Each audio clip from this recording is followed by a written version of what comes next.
Alors, on retrouve ici le solutionnaire de la feuille A.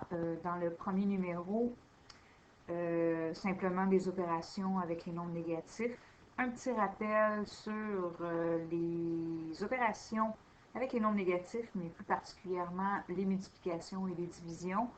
Alors, se rappeler que, par exemple, dans le cas où on a deux signes différents, la réponse sera négative. Alors que, par exemple, comme dans le numéro I, si les deux signes sont identiques, la réponse est positive. Et ça, c'est valable pour les multiplications et aussi pour les divisions. Au numéro 2, on devait transformer ces nombres fractionnaires en fractions. Deux façons de procéder, 3 et 2 cinquièmes. On a le petit truc qui est peut-être fort utile.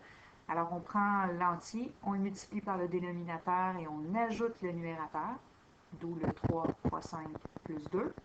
On se rappelle bien sûr que le dénominateur reste le même que celui qu'on avait au départ. Donc, 3 fois 5 plus 2 sur 5 va devenir 17 cinquièmes. Évidemment, on peut aussi le traiter comme si c'était une addition de fractions, c'est-à-dire 3 entiers, c'est 3 unièmes. On ajoute 2 cinquièmes. Évidemment, il faut par contre passer par le dénominateur commun. Alors, on arrive quand même à un résultat de 17 cinquièmes par cette méthode-là.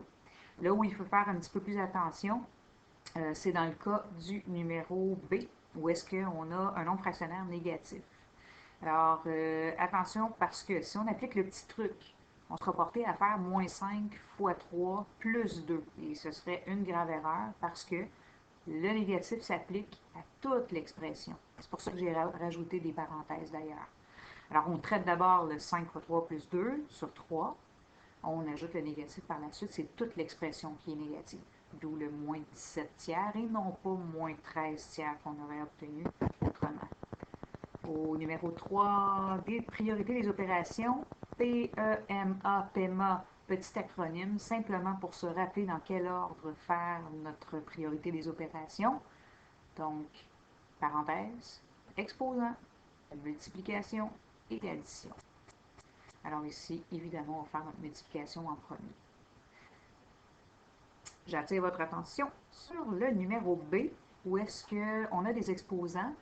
Et là, on peut se demander qu'est-ce qu'on va faire avec le moins 2 au carré. Donc, se rappeler que toute base négative élevée au carré, bien, le fait d'élever au carré, on prend le nombre et on le multiplie par lui-même. On obtiendrait donc l'équivalent de moins 2 fois moins 2, qui devient un résultat positif. D'où le fait que le 4 ici est positif. Ce moins-là, c'est bien sûr notre soustraction. Rien à ajouter en fait pour les numéros C et D.